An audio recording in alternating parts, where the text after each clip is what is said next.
Olá, boa noite. Está começando Cuidando de Você, mais um programa da TV Rio Doce para te ajudar a cuidar da saúde, bem-estar e qualidade de vida através da informação. Informação legítima, informação de fonte especializada. No programa de hoje, a gente vai falar de uma doença que se costuma falar que é silenciosa. Mas por que silenciosa? Mas muito perigosa. Pode levar a problemas seríssimos, danos seríssimos ao corpo, ao organismo, à saúde e à vida. No programa de hoje, vamos falar sobre hipertensão, que é a conhecida e popular pressão alta. E para falar sobre esse tema, estamos aqui com um dos médicos de referência no leste de Minas, que é o cardiologista Alessandro Ferraz. Doutor Alessandro, muito boa noite, obrigado por aceitar o nosso convite. Boa noite, Márcio. Prazer estar aqui no Cuidando de Você. Cumprimento todos que estão nos assistindo, estamos aqui à disposição. Doutor Alessandro, que é médico lá do Hospital Bom Samaritano, faz um trabalho fantástico lá no hospital, que é referência em atendimento cardíaco, né, e questões circulatórias como um todo, é uma referência, tem uma infraestrutura fantástica, magnífica e tem uma experiência vasta, né, nesse tipo de atendimento, e é um especialista para nos ajudar a entender a tal da pressão alta. Vamos falar também sobre pressão baixa.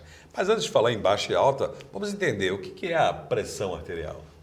Márcio, a pressão, nós dividimos em sistólica e diastólica.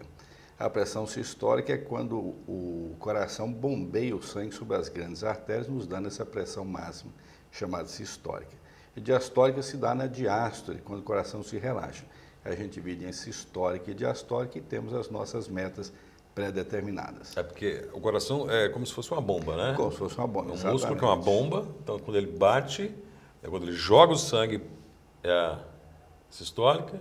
E quando ele contrai. Quando ele contrai, ele relaxa. O sangue. Então esse movimento forma a pressão. Forma a pressão. É chamada pressão arterial. Exato. Ele ejeta o sangue no grande vaso, chamado aorta, ali vai ter a nossa pressão sistólica, daí vai se disseminar sobre todo o corpo, as artérias, veias, arteríolas, né? A pressão arterial, então, é algo que acontece, é normal, natural, né? E quando ela deixa de ser natural, essa pressão?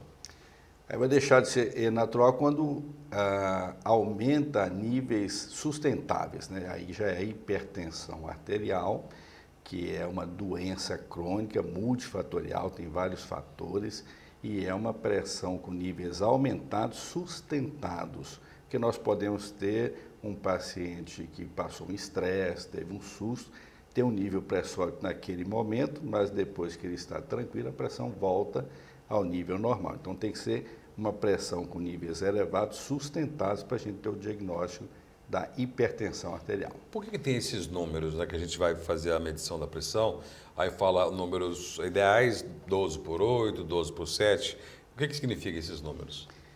Ótima pergunta. O que acontece? A pressão arterial é o maior fator de risco para as doenças cardiovasculares, tanto cardíaca, renal, cerebral. E se viu que números, até certo número, nós temos uma segurança. Quando se passa esses números, aumenta a mortalidade e a morbidade. O que é isso? Aumenta as doenças cardíacas, cerebrais, na retina, no rim, com certos níveis aumentados. Veja bem, hoje na sociedade americana eles já consideram 125 uma pressão pré-hipertenso.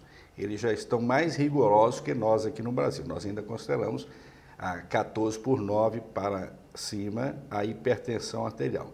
Na diretriz americana eles já estão mais rigorosos do que nós, porque tem se notado um aumento de mortalidade nesses pacientes também. Essas duas faixas de numeração, né, que a gente vê aí, 12, 14 e outro número 9, 10, 8, 14/8, 14/7, é justamente para medição da sistólica e diastólica? Exatamente. Hoje a gente sempre briga e busca o 12/8. Esse é o número ideal que se encontrou nas sociedades europeias brasileiras. Hoje os americanos estão mais rigorosos. E nós classificamos aí 12/8 é o ideal, até seria 12,9 e 89 o pré-hipertenso, e depois chegando no 14/9 já é considerado hipertenso. Temos que ter um adendo aqui que o paciente idoso, acima de 80 anos, nós aumentamos um pouco esse número para começar um tratamento, por exemplo. Quando está abaixo desse número, digamos aí 11 por 6, uma pressão frequente, minha pressão é baixa, 10 por 7, 11 por 6, o tempo todo está baixa. De vez em quando tem ali alguns sintomas, alguma situação. O contrário da hipertensão, que é a hipotensão, pressão baixa, é uma doença também? A hipotensão, nós temos que individualizar o paciente. Temos pacientes aí que têm 10 por 6, 9 por 6, assintomáticos, vivem muito bem com esse número. E outros pacientes já chegam com 11 por 7, 11 por 8, que queixam de tontura, mal-estar. Nós temos que investigar, mas na maior parte desses pacientes não é uma doença. Pode-se ter alguma doença na bomba cardíaca, uma insuficiência cardíaca, uma falta de sal, uso indevido de alguns medicamentos. Nós temos que fazer uma história clínica completa e saber o que está acontecendo com esse paciente. No idoso, por exemplo, ele tem a hipotensão ortostática. Ele está deitado, ao se levantar a pressão abaixa muito, ele tem a tontura e risco de cair. Então, o idoso a gente sempre pede se levantar com calma, devagar, sentar na cama, dar uma respirada para evitar essa tal de hipotensão ortostática, principalmente no idoso, usando medicamento para hipertensão. Agora, então o nosso vilão mesmo, nossa alça de Medigui, tem que ficar na pressão alta, na hipertensão, porque realmente, como dissemos aqui, ela é silenciosa. Silenciosa que a gente fala que, eu gostaria de saber se esse termo está certo, a hipertensão, ela tem sintomas claros, definidos? Bem, por que chama silenciosa? No tempo que eu estudava na faculdade, era um termo muito usado. É a assassina silenciosa, que a pessoa não tinha nenhum sintoma e morria, ia a óbito e por problema cardíaco, cerebral, outras mortes súbitas, né? Porque 90% dos pacientes não têm sintomas, ou são sintomas muito leves, é uma dor de cabeça na nuca, é uma visão que fica meio turva, é uma tontura, alguns reclamam de palpitação, sente o coração um pouco mais rápido. Então são sintomas muito leves que a maior parte das pessoas não levam nem em consideração. A que mais levam é a dor na nuca, porque incomoda e as pessoas aí tentam buscar uma ajuda médica. E o importante saber que qualquer sintoma nos pacientes deve se levar a sério por causa, quando se vê a pressão, ela já está muito elevada e pode já ter afetado os órgãos vitais.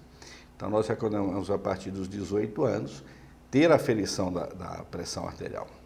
A gente tem casos de jovens, pessoas jovens com hipertensão? Sim. Veja que a estatística mundial hoje é de 1 bilhão de hipertensos. Se nós temos 7 bilhões ou um pouquinho mais, 1 bilhão são hipertensos. Pegando esse número acima de 25 anos de idade, de cada 10, 4 são hipertensos. E se você pega a idade, acima dos 60 anos temos uma quantidade maior, acima dos 80, que chega a ser 50% a 60% de pessoas hipertensas. Então temos um número muito grande.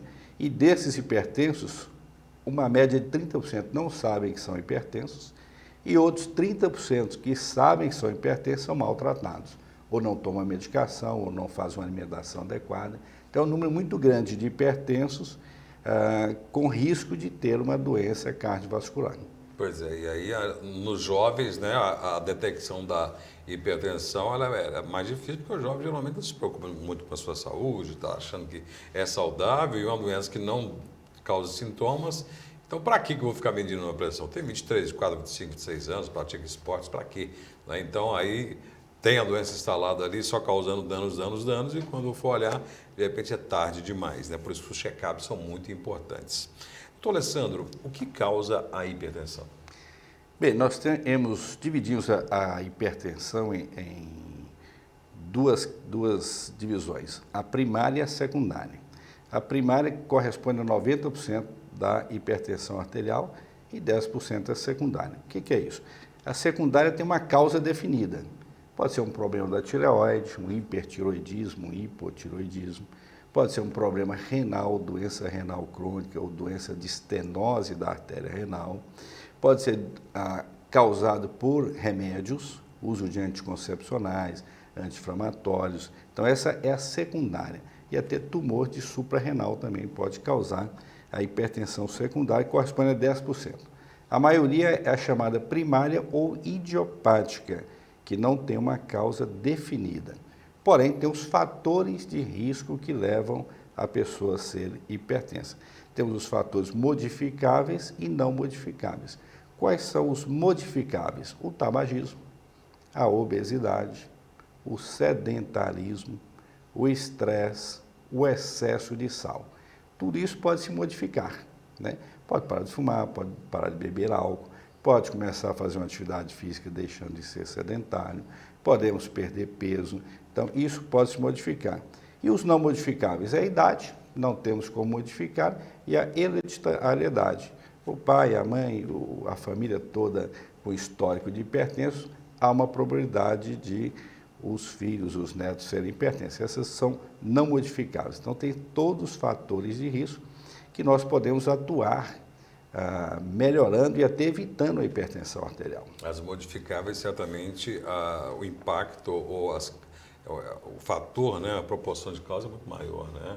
Tem o fator genético, claro, instalado ali, mas com hábitos mais saudáveis de estilo de vida, não só a questão da hipertensão, mas para a saúde como um todo, você consegue aí prolongar a sua vida sem ser hipertenso e também evitar essa doença, né? Porque nossa vida hoje, né, nossos hábitos alimentares, nossos hábitos de vida estão muito ruins, né, doutor?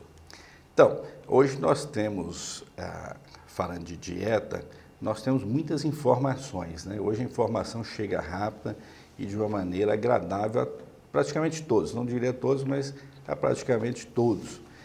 E uma das metas no paciente já hipertenso é a boa dieta.